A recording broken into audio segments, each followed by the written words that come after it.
Հետևիր սրտիդ ձայնին, այն քեզ ուզում է տանել անհայտ հեռուներ, վայելիր աշխարհի չքնաղ քաղաքներն ու արևոտ լողափերը նոր զգացողություններով, նոր համերով։ 2026-ը թող լինի հույսերի, մոտիվացիայի, նպատակների իրագործման տարի։ Եվ հիշեք, ամեն ինչ սկսվում է մեկ որոշումից։ Նոր տարին գալիս է նոր հնարավորություններով ու արկածներով։ Քո հաջորդ արկածը մեկ թռիչքի հեռավորության վրա է։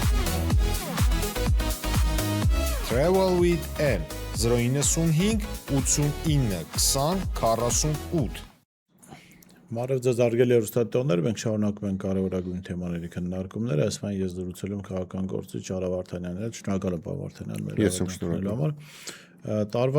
Տարին սկզբից այսպես ասած միջազգային իրադարձություն համարվող իրադարձություններով Վենսը եկավ Հայաստան։ Սրանից առաջ իհարկե Վենսի հայտարարությունից առաջ Եվրոպական միության բարձրաստիճան ներկայացուցիչներն էին իրենց աջակցությունը հայտնել Նիկոլ Փաշինյանին, հետո Հական Ֆիդանն էր աջակցություն հայտնել ընտրություններում եւ նաեւ Վենսը շատ ուղիղ ասաց, որ ինքը աջակցում է Նիկոլ Փաշինյանին այս ընտրություններում, հա։ Սա ինչ է նշանակում, որ Փաշինյանը այդքան լավ կառավարիչ է եւ այդքան լավ իրենց ծրագրերն իրագործում է եւ նրանք այսպես լավ են զգում իրենց Փաշինյանի կողքին Երևանով, թե Փաշինյանի գործերն այնքան վատ է, որ փորձում են էշը ցեխից հանել Հական Ֆիդանով ու Վենսերով ու կայակալասներով խնդրեմ։ Շնորհակալ եմ հրավերի համար, այո, իրականում Նիկոլին պետք է դիտարկել որպես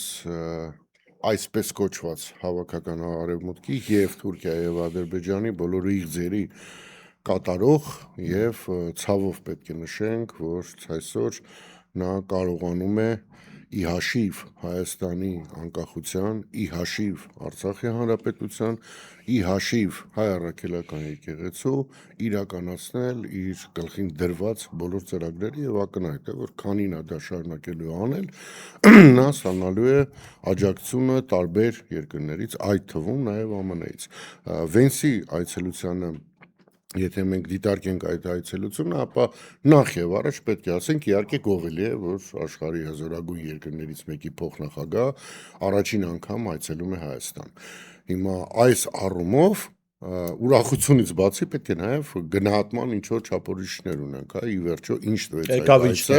այո, ես կարծում եմ, որ այդ այցը կարող էր իրականում Հայաստանի համար շրջադարձային փոփոխությունների այց լիներ եւ պայմանավորություն ձեռք բերվեր տարբեր ոլորտներում հարյուրավոր միլիոնավոր դոլարների ներդրման մասին։ Ես կարծում եմ, որ այդ այցը կարող էր օգտագործվեր մեր գերիներին հետ բերելու առումով։ Ես կարծում եմ, որ այդ այցը կարող էր օգտագործվել նաև օրինակի համար այսպես կոչված խաղաղության պայմանագրի պատերազմական երաշխիքների օրինակի համար քննարկման հարթակ, որպեսզի օրինակի համար ԱՄՆ-ն իր վրա վերցներ անվտանգության երաշխիքները Հայաստանի եւ Ադրբեջանի մեջ հարաբերություններում, բայց այդ բաներից թվարկացությունից ոչ մեկը չեղավ,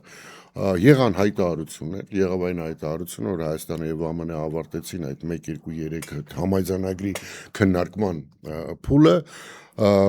ինչը ինձ համար շատ անհասկանալի է, որովհետեւ խոսքը գնում է փոքր եւ միջին ատոմային կայանների կառուցման մասին, որի փորձը ԱՄՆ-ն չունի։ Եվ նաեւ շատ ողջունելի է, որ Հայաստանի Հանրապետության երկրորդ նախագահ օգտագործելով հնարավորությունը մի քանի անգամ արդեն հանդես եկավ տարբեր մեկնաբանություններով այդ մոդուլային, այսպես կոչված մոդուլային ատոմակայանների վերաբերյալ եւ ասեց այն, ինչ կարող է ցանկացած Հայաստանի Հանրապետության քաղաքացի Google-ի միջոցով ուղղակի որոնել եւ տեսնել, որ այն մտքերը, որ նախագահը արտահանում է, իրենք 100%-ով ճիշտ են եւ նամանավանդ առաջարկները, որ նախագահը անում է, քարտեզի վրա նայելով հասկանում ես, որ շատ ճիշտ առաջարկներ է անում։ Հիմա փորձը մոդուլային կայանների կունեն երկու երկիր այս պայմանությամբ Ռուսաստան եւ Չինաստան, ընդ որում եթե չեմ սխալվում նման մոդուլային գոյություն ունի միայն Ռուսաստանում։ Մինչդեռ ԱՄՆ-ում դեռևս փորձարկման շրջան է, ԱՄՆ-ում այն կազմակերպությունները, որոնք սկսել էին process-ը, նրանցից մի քանիսը դադարեցեցին, քանի որ շատ թանկ էր նստում, մի քանիսն հայտարարել են, որ առաջի նախադեպը կարող է լինել 2030 թվականից ոչ շուտ, ընդ որում բավականին թանկ է կրկին նստելու։ Հիմա սա Հայաստանի ժողովրդի վրա բորիժան ծախվեց որպես մի մեծ նվաճում, ընդ որում ընդ նաև մենք կուրիոզը չէ, տեսանք, որ Վենսը իր ճառի մեջ խոսում էր դրա մասին, որ այս համաձայնագիրը բացում է ճանապարհ ԱՄՆ-ից Հայաստան շուրջ 5 միլիարդ դոլարի արտահանման համար, ինչը նշանակ ոչ մի ձև չես կարող մեկնաբանել, այո, դա չես կարող մեկնաբանել որպես ներդրում, բայց արի ուտես, որ թարգմանիչը թարգմանեց դա որպես ներդրում, այնուհետև Հայաստանի Հանրապետության կառավարությունը օֆիցիալ հայտարարեց, որ թարգմանիչը մերը չէր, այլ ամերիկյան կողմի թարգմանիչներ, եւ դա իր սայտակումն է, բայց դրանից օրեր անց Նիկոլը հմեկին տված հարցազրույցում, այդ երիտասարդ աղջիկը, որը Նիկոլից վերցնում էր հարցազրույց, որը որ հմեկի աշխատակիցն է, իր հարցում անում է պնդում, որ Վենսը հայտարարել է, որ Հայաստան մինչև 9 միլիարդ դոլարի ներդրում է լինելու, եւ Նիկոլը դրան չի ակարդացում, չի ասում, որ աղջիկ ջան, սուտ ես ասում կամ սխալ ես ասում կամ նման բան չկա։ Այսինքն սա իրականում պետական ռազմավարությունն է, Բորիժան, այս ժողովրդին խաբել։ Հիմա տեսեք, պարոն Վարդանյան, դուք մեջ բերեցիք երկրորդ նախագահի խոսքը, այդտեղ հնչեցին թվել, որոնց ռուսական տարբերակով օգտվելու պարագայում մինչև 5 անգամ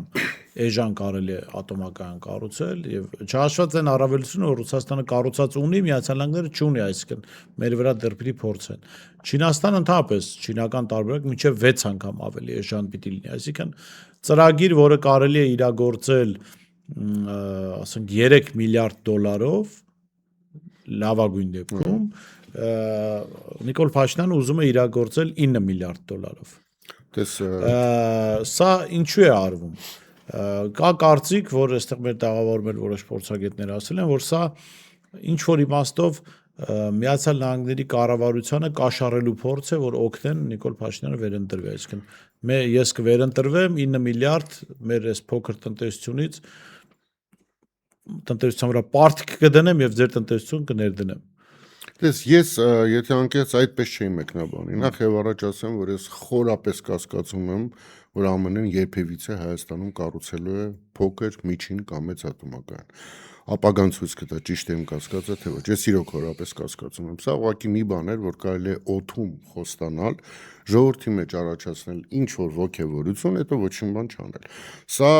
կրկին դիտարկենք, ես միշտ օրինակներով եմ խոսում, կրկին դիտարկենք որպես Սևրի պայմանագրի ինչ որ կետերից մեկ, որը կյանքում իրականություն չի դառնալու։ Բայց դա շատ կարևոր է նաև Վենցի այս հետ կապված ասել հետևյալը։ Հիշում եք խաղաղության խաչմերուկի մասին էր մեր կառավարությունը խոսում արդեն 1.5-2 տարի է բոլոր հնարավոր բաներով բուկլետները ձեռները առած ամեն թե թափահարում է խաղաղության խաչմերուկը կլինի, երբ որ Բայդենը հետ գա իշխանության։ Ահա, հիմա, բայց տես խաղաղության խաչմերուկը վերածվեց Տրիպի կամ Տրամպի ուղու, իսկ Տրամպի ուղին,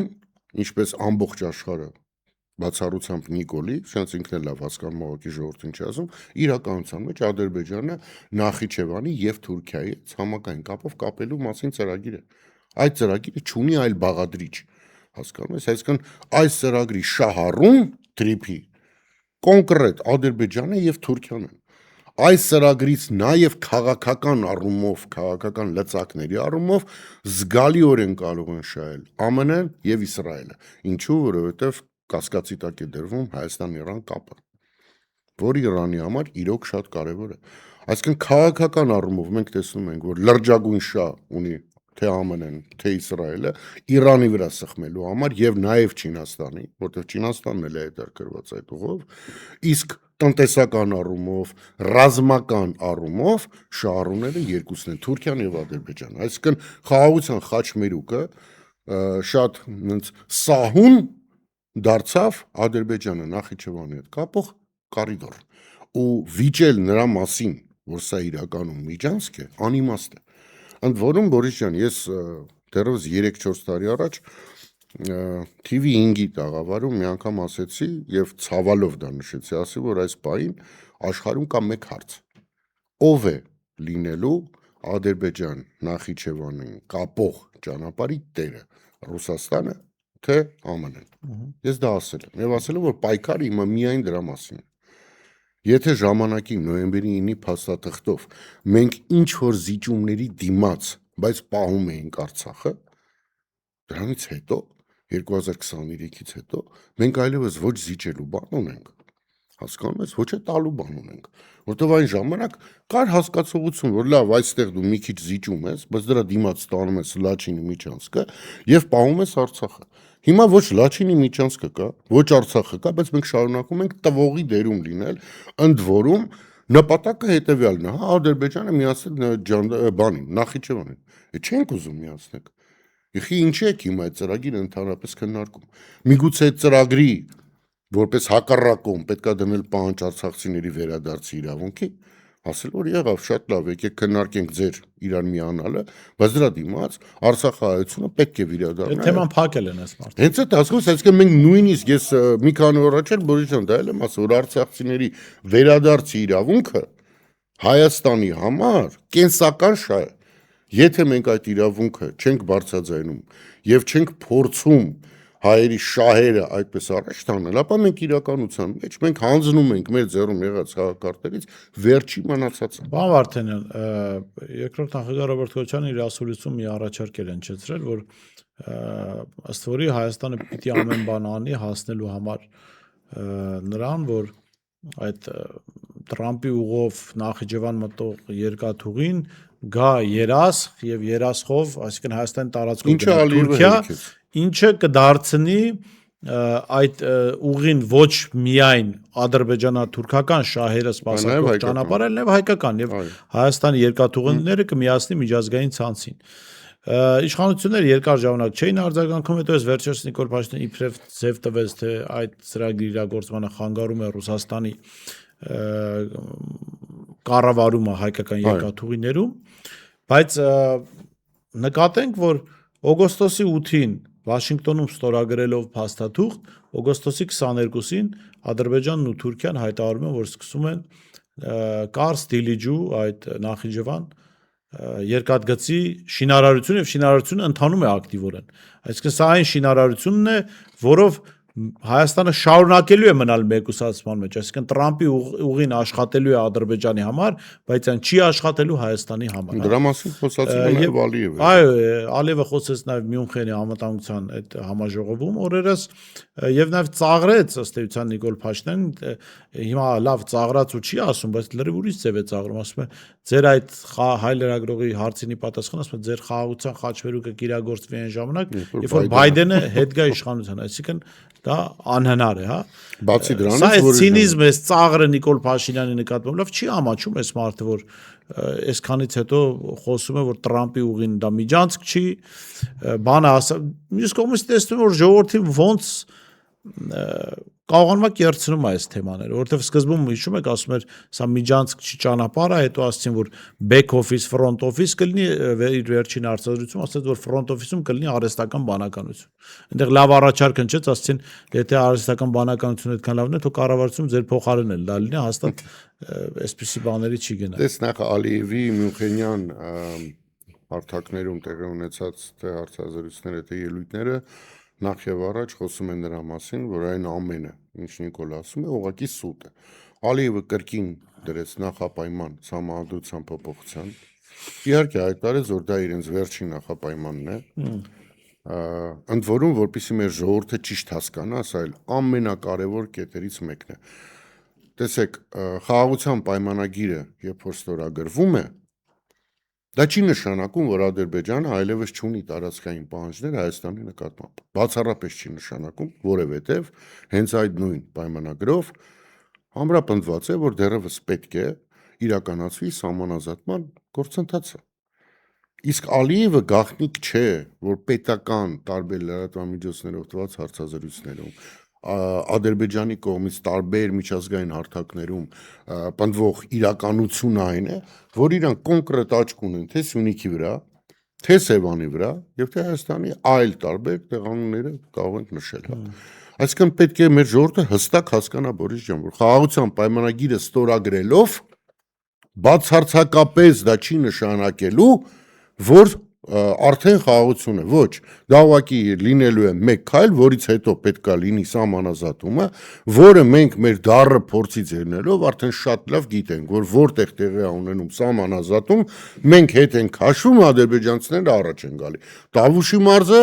դրա ամենավառ ապացույցն է։ Օրինակ, ես միշտ ասում եմ, հարց տվեք ձեզ, վերջի 1-1.5 տարում ինչի ոչ մի բան չի սահմանազատվել։ Պատասխանը շատ ակնհայտ է։ Իհարկե, ակնհայտ է պատասխանը, որ Ալիևը համաձայնվել է, Նիկոլին, երևի Նիկոլն է խնդրել, ասել է արի մի քիչ սպասի ընտրություններս կրեմ, նոր ինչ կուզենաս կշարունակեմ տալը, որովհետև այլ բացատրություն ոչ չի կարող լինել։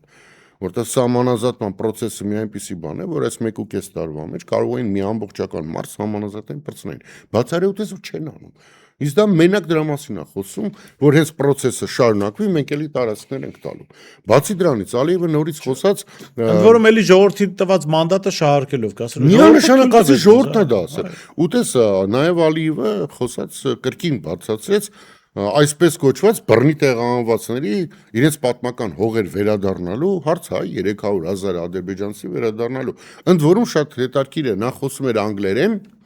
ես ուշադրություն դարձրեցի մի բանի վրա, որ ինքը ասեց, բառացի եթե թարգմանենք, ասեց, որ պետք է վերադառնան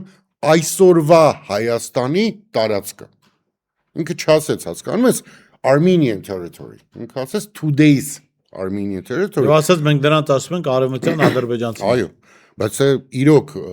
բանալի բառը հենց այդ այսօրվա բառն է, որ իր տակ ենթադրություն է, չէ՞, պարունակում, որ այսօր այսքան է, վաղ կարող այլ բան լինի։ Մենք օրինակ չենք ասում, չէ՞, այսօրվա Ադրբեջանի տարածք, այսօրվա Ռուսաստանի Դաշնության տարածք, մենք ասում ենք Ռուսաստանի տարածք։ Բայց Ալիևը լինելով ցավով եմ դա ասում, բավականին հմուտ գործիչ է նա դառը, ինքը ամեն անգամ կարողանում է շատ ճիշտ պլանավորված ելույթներ ունենալ եւ պատրաստել թե միջազգային հանրությունը, թե Ադրբեջանի հանրությունը հերթական հաղթանակների։ Մեր մոտ հակառակն է։ Մենք մեր հասարակությունը անընդհատ այս 8 տարի է, այս իշխանությունը մեր հասարակությունը անընդհատ կոնստանտ պատրաստում է պարտությունների խաղաղության անվան տակ։ Հասկանում ես, այս է խնդրեմը այսօր։ Լավ, նախընտրական շրջան է, պարոն Վարդանյան, եւ այս իմաստով տարբեր ուժեր են դաշտում քննարկվում, ամռանը տպավորություն կար, գոնե իմ մոտ տպավորություն կար, որ մեր ձևով շարժումը Սամվել Կարապետյանի գլխավորությամբ կկարողանա ներառական շարժում լինել, այսինքն համախմբել ողջ ընդդիմադիր դաշտը, բայց դա իրենց որոշումն է, իրեն գնացին դասական կուսակցություն դառնալու ճանապարհով, այսինքն դա դարձավ մեր ձևով շարժումը դարձավ, այո, պոտենցիալ ունեցող հերթական ընդդիմադիր կուսակցություն։ Եվ մյուս կողմից մենք լսում ենք տարբեր տեսակետներ, հա, քաղաքական դաշտից, այդ թվում մեր ձևով այլ քաղաքական ուժեր, հա, եւ կարելի է ասել, երբ որ նայում ես սպեկտրը քաղաքական ընդդիմադիր դաշտի, ռեալ քաղաքական, աշխարհաքաղաքական առաջարկ տեքստ հնչում է Ռոբերտ Քոչարյանի կողմից։ Բայց միևնույն ժամանակ մենք հասկանում ենք, որ ընդդիմադիր տարբեր ուժերի ներկայությունը ձևավորել են մի մթնոլորտ, որը 2021-ի մթնոլորտը չի։ Ինչ ունենք այս իմաստով քաղաքական դաշտում։ Շնորհակալ եմ հարցի համար, տես բավականին բարդ է վիճակը։ Ասել, որ Նիկոլ Փաշինյանը չունի ընտրազանգված սխալ է։ Ունի։ Նա որոշ չափով պահպանել է ինչ որ աստիճանի ռեյտինգ եւ իհարկե ինչպես եւ բնացած բոլորը փորձելու է նախընտրական շրջանը օգտագործել իր ռեյտինգը աճացնելու վրա, բայց պետք է նաեւ ուշադրություն դարձնել իրենց հայտարարություններին, որ իրենց դեմը խաղ չկա եւ մենք դες հայտարարությունը շատ ենք անցյալում լսել եւ հականատես ենք եղել ճիշտ հակառակի։ Պայքարը լինելու է բավականին որակյալ առումով, որտեվ այն ինչ որ ես այսօր տեսնում եմ, մենք տեսնում ենք, որ ընդդիմության դաշտում արդեն ռեալ բևեռներ կան։ Ռեալ Բևերկա նախագահ Քոչարյանի, հա, ղեկավարած շարժումը, Մերձևովը, որը արդեն որպես կուսակցություն է այդ գալի, կան տարբեր այլ Ծառուկյան Գագիկնը, հա, ինչ որ առաջարկ Հայաստանի ծրագրով մասնակցելու, Թաթոյանն է մասնակցում։ Ես կարծում եմ, որ իրենք բոլորը առանձին նաև սոցիոլոգիական հարցումներ են անում եւ այն մարդիկ, որոնք կզգան, որ չեն կարող հաղթահարել շեմը, հուսամ կհանգեն ճիշտ որոշման, որպեսզի չմասնակցեն ընտրություններին, որպեսզի չփոշիանան ձայներ։ Այն, որ մեր ձևով որոշում է կայացրել միայնակ գնալ, սա կարծում եմ քաղաքական որոշում է, երևի ունեն իրենց կողքը կանգնած մասնագետներ, քաղտեխնոլոգներ, որոնց խորհուրդը դա է։ Ճիշտ է դա թե ոչ, ապագան ցույց կտա, ինքս չեմ ուզենա մեկնաբանեմ դա, բայց նաև միանշանակ է, միանշանակ համաձայն եմ քո այն պատման հետ, որ ցավոք սրտի, սա էլ պետք է ցավով ասենք, միակ մարդ, ով ռեալ լուծումներ առաջարկում այսօր, դա նախագահ Քոչարյանն է։ Եվ ընդ որում, Բորիս, գիտես, մարդկանց թվում է, որ երբ որ ես կամ դու կամ ուրիշը դա ասում է, մենք դա ասում ենք որևէտև համակիրն եմ, օրինակ ես։ Բայց դա այդպես չէ, ես իրոք ցավ եմ ապրում, որ մի ամբողջ երկրում մի նախկին նախագահ է, որ կարողանում է սպոնտան փայլուն գաղափարներ առաջարկել երկիրը առաջ տանելու համար։ Ընդ որում ոչ թե մանր բաներից է խոսում, սա էլ է շատ կարևոր, այլ խոսում է գլոբալ փոփոխությունների, ինչպիսիքն են օրինակի համար տրիպի հետ կապված իր առաջարկը, կամ մի քանի օր առաջ նաև երբ որ ինքը խոսում էր Ռուսաստանի հետ կապի մասին, հա, որ կարողանանք Վրաստանի եւ Աբխազիայի միջոցով եւ դրա մասին բանակցությունների մասին էր խոսում։ Այսինքն փայլուն կրկին առաջարկ, որը մեզ անկախության մեջ կդնի Ադրբեջանից եւ Թուրքիայից, այսինքն այդ կախվածությունը այդքան մեծ չի լինելու։ Ես չեմ տեսել դաշտում որևէ մեկ այլ նման առաջարկներ անի։ Եվ ընդ որում շատ նաև ցավում եմ եւս մեկ բանի համար, որ ցավոք սրտի մեր ժողովրդի ինչ որ մի լուրջ զանգված կամ չի ուզում հիշել, կամ իրոք մոռացել է, թե ինչ փոփոխություններ են տեղի ունեցել Հայաստանում 98-ից 2008 թվական։ Սա եւս շատ կարևոր խնդիր է։ Ես նույնիսկ նախագահ Քոչարյանի թիմակիցներին առաջարկել եմ, ասել եմ մի հատ ռուբրիկա սարքեք, անունը դրեք «Իս դու գիտեիր» ու շարադրեք այն ամենը, ինչ տեղի է ունեցել։ Տեսեք, բան Վարդան, որքան էլ անցյալում ինչ-որ լավ բաներ են եղել, վատ բաներ են իհարկե եղել, այնուամենայնիվ մարդիկ չեն ուզում անցյալով ապրեն։ Հիմա մարդիկ, ես կարծում եմ Ռոբերտ Քոչարյանը այդ պոտենցիալը ունի ապագայի առաջարկ անելու, ոչ թե ասել նայեք հետ, տեսեք ինչ լավ է եղել։ Եվ անում է։ Ի վերջո, եթե ամեն ինչ շատ լավ էլ լիներ, այսպես չէր լինի, այսինքն ինչ-որ խնդիրներ եղել են, որ մենք հանգել ենք այս կետին, իհարկե ոչ իր անմիջական մեղավորությամբ, իրենց հետո 10 տարի երկերը այլ կառավարիչներ է ունեցել, բայց հիմա այդ կառավարիչներ ունենալու առումով են ինչ-որ պատասխանատվություն կա։ Դրա համար գուցե ապագայի առաջարկը ինչ ավելի շատ։ Գիտես, իրականության մեջ շատ པարզ համեմատություն կարող ենք անել։ Երբ որ դու գնում ես հիվանդանոց եւ պետք է շատ լուրջ վիրահատության ենթարկվես, որը քո կյանքի ու մահվան հարց է։ Դու նայում ես ինչին, բժիշկ ընտրելուց, հա, մարդուն ով քեզ վիրահատել է։ Դու նայում ես երկու բանի՝ մասնագետ եւ փորձ։ Եթե դու գնում ես ուղակի մի հատ պլաստիր կպցնելու, դու արդեն նայում ես լավ, դա երիտասարդ է, նա պրոֆեսոր տղա, նորմալ է, այն աղջիկանի ավելի լավ է, բայց դե խոսքը գնում է կյանքի ու մահվան մասին, ու իրոք այսօր մեր հանրապետությունը շատ բարդ վիճակում է։ Եվ ես խորհուրդ եմ տալի բոլորը այդպես մոտենան։ Դուք պետք է ընտրեք այն բժշկին, որը իր կյանքի ընթացքում արել է նմանատիպ վիրահատություններ եւ այդ վիրահատությունները անելիս ունեցել է ամենակիչ բռակի, հա, տոկոսը, որտեղ ցանկացած բժիշկ նաեւ իր կարիերայի ընթացքում ունենում է, չէ՞, սխալներ։ Չկա բժիշկ, որ իր կյանքում 100%-ը ճիշտ է։ Բան Վարդան, բայց եկեք համաձայնենք, որ այստեղ ասելիքը մեր պիտի ժողովրդին այդքան չի վերաբերում, այլ էլիտային։ Ի վերջո մենք տարբեր երկրների օրինակներով տեսնում ենք, չէ՞ որ էլիտանա ժողովրդի տրամադրությունը որոշում ըստ էության, ամեն մեկի իր չափով։ Այդ առումով մենք ըստ էության որակյալ էլիտա չունենք, որ հասկանան, որ կոնկրետ այս բժշկին պիտի վստահել այս վիրահատությունը, որպեսզի այս իրավիճակից դուրս գանք։ Մենք նայում ենք մեր թշնամիներ Թուրքիային կամ հակառակորդներ, Թուրքիային, Ադրբեջանին, հա, ճակատագրական պահերի այդ երկրների էլիտաները կարողացել են ճիշտ որոշում կայացնել։ Այսինքն Ադրբեջանում լավ հասկացան, որ պարտվում են եւ հասկացան, որ այդ իրենց Elchibey-ներով փոխվեց։ դժվար լավ վիճակի հասնեն, վերեցին Փորձառու Ալիևին իշխանության եւ կարելի ասել դուրս եկան այդ իրավիճակից։ Թուրքիայում հիմա հասկանում են, այո, որ Էրդողանի իշխանությունը արդեն շատ իմաստով ձանձրացրել է, որ Էրդողանը նշի որ կոռուպցիայի մեջ չկա, նշի որ իր ընտանիքի անդամները վատ են ապրում, հայտնի ձայնագրությունն էլ կար, որտեղ ինքն իր տղան քննարկում են 100 միլիոնավոր դոլարների լվացման մեխանիզմ, բայց թուրքական էլիտան հասկանում է, որ այդ պետությունը ունի խնդիր, որ Էսպանիան Էրդողանը կարող է լուծել։ Որովհետև երբ որ այդ էլիտան սկսի Էրդողանին ուտել 4 կողմից, ես չեմ կարծում, որ Էրդողանը կարողանա մնալ իշխանության կամ խնդիր լուծել։ Ստեղ է հարցը, որ իսկ ինչպիսի էլիտա ունես դու որպես պետություն։ Դες իրականում գոյություն ունի այդ հարցը, որ դու բարձրացնում ես, էլիտայի խնդիր կա։ Նաև պետք է հաշվի նստենք նրա հետ, որ 8 տարի շարունակ այն չնչին մասը նորմալ էլիտայի, արից հենց ասենք, որը կար լրջագույն հիբրիդային գրոյի ենթարկվել այս նիկոլական իշխանության կողմից, այդ թվում մեր հայրաքելական եկեղեցին, այսինքն ստեղծվել է մի հասարակություն, որում ցավոք սրտի գրեթե չկան մարդիկ, որոնք հետարքիր են ամբողջ հասարակության համար, այսինքն երբ որ այդ մարդը խոսում, հա, բոլոր իրան լսում են, մենք ունենք օրինակ այդպես երգիչներ,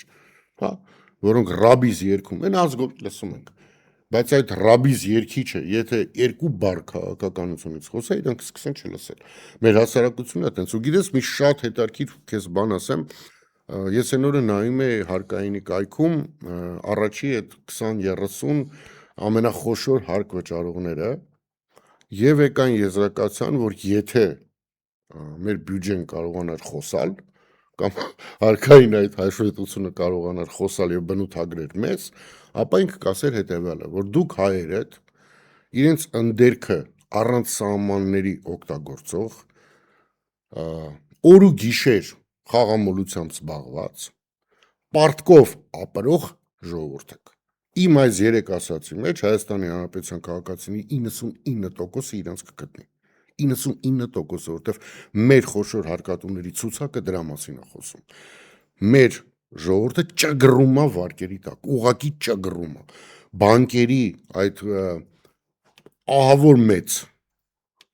շահույթը, որ իրանք այս տարիների ընթացքում ստանում են, դա ոչ միայն ռուս-ուկրաինական պատերազմով է պայմանավորված, այլ նաև նրանով, որ այս ժողովուրդը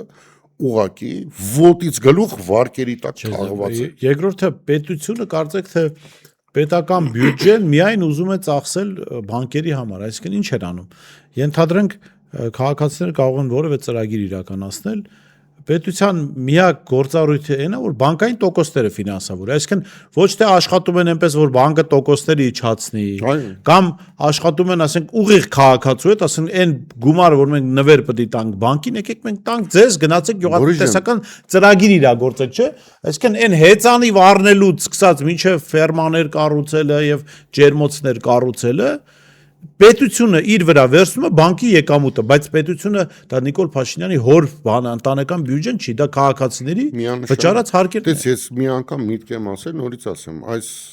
իշխանության եկածները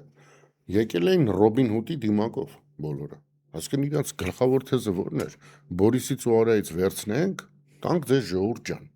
Ռոբին Հուդի թեզով եկան իշխանության, սա քխել են հարուստներից, կտան կահկատներին։ Ու 18-ից սկսած ցայսօր չկա մի դեպք, որ որևէ օլիգարխ տուժածել լինի, չկա մի դեպք, որ որևէ հարուստ մարդ շահել են հենց այդ է։ Ես այս 8 տարվա մեջ չեմ ճանաչում որևէ հարուստ մարդու, որը տուժել է։ Հակառակը հարուստները ես ձեզ ավելին ասեմ, ավելի հարստացել են, աղքատները էլ ավելի աղքատացել են։ Անկամ նախորդ իշխանության մեծ հարուստները, օլիգարխները, որոնց անունները շահարկելով Նիկոլ Փաշինյանը իշխանություն ձեռք գցեց, այդ մարդիկ գոհ շնորհակալ են Նիկոլ Փաշինյանին, որովհետև սկսել են ավելի շատ եկամուտներ ստանալ, որովհետև եթե նախորդ կառավարությունների ժամանակ իշխանության գլուխ եղած այդ օլիգարխների վրա ինչ որ խնդիրների լուծում կդներ, կասեր գնա մեկը տեսարեք, մեկը տեն արեք պետության համար, հիմա էդ էլ չկա, լրիվ մարդիկ հանդիստ փող են աշխատում։ Նման տեսություն կա։ Ընդ որում վատ իմաստով չեմ ասում, այդ որ ասում խնդիր էին դնում։ Դες նման տեսություն կա, որ իշխանություններին ձեռք է տալի, որ ժողովուրդը պարտքերի տակ չգրա։ Նման տեսություն կա քաղաքագիտության մեջ, որ ասում են, որ մարդը պետք է իր ամեն ինչը ժամանակը ծախսի ոչ թե նրա վրա, որ մտածի կառավարության մասին, այլ մտածի այսօրվա հացը ոնց առնի։ Հիմա Նիկոլես դա հաջողվել է։ Այս ժողովուրդը կրկին երբ որ նայում ես առաջի 20-յակը հարկատուների, դու հասկանում ես, որ այս ժողովուրդին կներեք բառի համար հագցրել են խումարի, ամբողջ ազգովի երևում խաղում են, որտեվ այն թվերը, որը տենում ես, եվրոպական ոչ մի երկրում նման ապարատ չկա, ուղղակի չկա։ Հայաստանը առանձնանում է դրա։ Եվ հասկանում ես, որ բանկերի ստացած եկամուտներից կարող ես նաև ենթադրություն անել, որ այս ամբողջ ժողովուրդը թաթախված է վարկերի տակ, եւ շատ մեծ հարց է, թե ընդհանրապես տակից կարողանալու են դուրս գա թե չէ։ Հիմա հասկանում ես, երբ որ այդ է վիճակը, դու պետք է անես որպես ընդդիմություն ամեն ինչը որ մարդկանց նախ եւ առաջ բացատրես այդ 0.0-ն ուր ենք մենք հիմա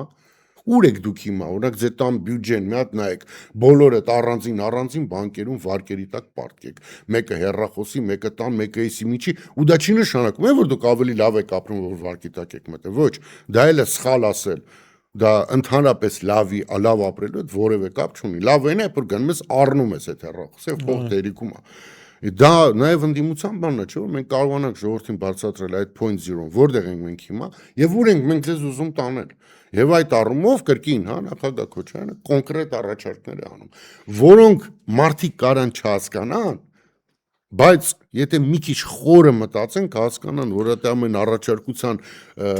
հետևում կամ հիմքում դրված է Հայաստանի բարեկեցությունը, որը միանշանակ Հայաստանը այլ մակարդակի է բարձրացնելու։ Մի թեմա էլ Բորիս ջան, որ քանի կմոռանամ, ինձ թվում է, թե չասեմ, դա այն է, որ երեք Հայաստանի Հանրապետության ազգային ժողովի նախագահի աթոռին, չգիտես ոնց հայտնված անձը, հարցազրույց հետո է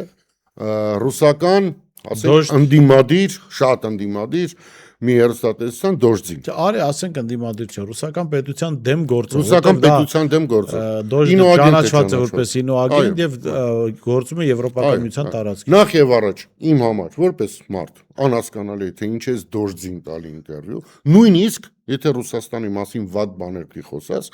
ես կասկած չունեմ, որ Ալենը Եթե շատ ուզենա, կարա ռուսական առաջի ալիքին է հարցազրույց տա, RTR-ին է տա, Ռոսիային է տա, ու ոչ մեկին չի մերժի։ Ռուսաստանը այդ առումով բավականին հետարքիր աշխատող պետություն է։ Հասկանում ես, բայց Ալենը ընտրում է դոժձը, եւ դոժձը, որ խոսքերը հատկապես ճշտամաբար են։ Այո, եւ դոժձը ինքը կրկին հակառուսական բաներ ասում։ Այդ դա ամենակարևորն է, որ տեսեք մեր ժողովրդի մեջ նորից, հա, եթե դու պրոռուսական ինչ-որ բան ես ասում, դու ազգի թշնամի ես, եթե օրինակի համար դու պրոեվրոպական ես ասում, դու փրկիչ ես։ Դա էլ մեր ժողովուրդը պետք է հասկանա, որ չկա իրականում պրոռուսական, պրոարևմտյան ոչ, կա պրոհայկական միտք եւ մեր ժողովուրդը ընտրություն կատարելիս պետք է հասկանա ամենահայամետ որոշումները կամ ծրագրերը ով է առաջարկում, որովհետև այս պայքարը լինելու է մեր լինելության մասին։ Արցախում էլ Բորիս ջան, ցավոք սրտի ժողովուրդը չէր հասկանում ընտրություններին, ինչքան կարևոր է ճիշտ ընտրություն անել եւ գնաց ու ընտրեց Արայիկին։ Չէին հասկանում, որովհետև գիտես ինչ, երբ որ երկիրը կա, երբ որ արևը բացվում է, երբ որ փողոցով քայլում ես ու ոչ մի բան այնց ասում ես, դա նորմալ է։ Հա, դու ասում ես նորմալ է, հենա Արայիկին գնամ ընտրեմ։ Բայց ընտրեցին եւ ստացան այն ինչ ստացան։ Հիմա մեր ժողովուրդն է լինելու է այդ ընտրության առջև։ Ձեզ խաբելու են խաղաղությամբ եւ ես կրկնում եմ, բացառվում է Նիկոլի օրոք խաղաղություն լինի, որովհետեւ խաղաղությունը դա ի վերջո մենակ կրակել ու չկրակելը չէ։ Խաղաղությունը դա այն է, երբ որ դու ինքնիշխան ես, երբ որ քո տարածքի մեջ թշնամին չի մխրճվում։ Իսկ Նիկոլի ասած խաղաղության օրոք մենք կոնստանտ տարածք ենք տալու։ Այդքան ժամանակ մինչև մի օր Նիկոլասի ժողովուրդ էսի չեմ կարատամ ու Ադրբեջանը կամ Թուրքիան արձակվեն, ընդ որում այդ ժամանակ ռուս էլ չի լինելու։ Ամեն ինչը գնում է նրան, որ ինչ որ բայ սրանք ռուսին ասեն, որ քո բազան մեզ էլ պետք չի, հանի քո բազան ստերից։ Ատոմակայանի հարցը, որ այսքան հիմա խոսում են իրանք։ Ես ժամանակին Բորիս 2000 թվականներին աշխատել եմ այն ժամանակ կոչվում էր առևտրի եւ տնտեսական զարգացման նախարարություն, զբաղեցնում է Եվրոմիության հետ համագործակցության բաժնիպետի պաշտոնը։ Նաեւ պատասխանատու է այն մարդկանց է, որ զբաղվում էր Հայաստանի առևտրի համաշխարհային կազմակերպության անդամակցությամբ։ Դες նույնիսկ այդ ժամանակ Հայաստան-ԵՄ համագործակցության շրջանակներում Թուրքիան անընդհատ փորձում էր եվրոպական տարբեր երկրների միջոցով Հայաստանի վրա ազդել, որպեսզի մենք փակենք ատոմակայանը։ Խոսքը գնում է 25 տարի առաջ։ Դա կար, այսինքն դա Թուրքիայի պլաններում է միշտ եղել եւ կմնա, եւ հիմա ամերիկացիների օգնությամբ իրենք քիչ-քիչ դրան են հասնում, որտեղ այդ ատոմակայանի փակումը մեր համար կործանարար է ուղղակի կործանարար է։ Դրա համար մեր ժողովուրդը բաժան պետք է լուրջ մտածի, որ սա ոչ թե հասարակ ընտրություն է, որի արդյունքում դու քիչ հարկ ես վճարելու կամ շատ հարկ ես վճարելու։ Սա ընտրություն է, որի արդյունքում դու կամ մնալու ես քո երկրում ապրող, կամ Արցախցու պես ստիպված ես լինելու ինչ-որ պահի փախնել ստեղից։ Շնորհակալ եմ պարոն Վարդանյան, հետաքրքիր զրույցի Ես եմ համար։ Ես շնորհակալ։ շեշտում զրուցում եմ քաղաքական գործիչ Արև Վարդանյանի հետ, տեսություն կհանդիպենք։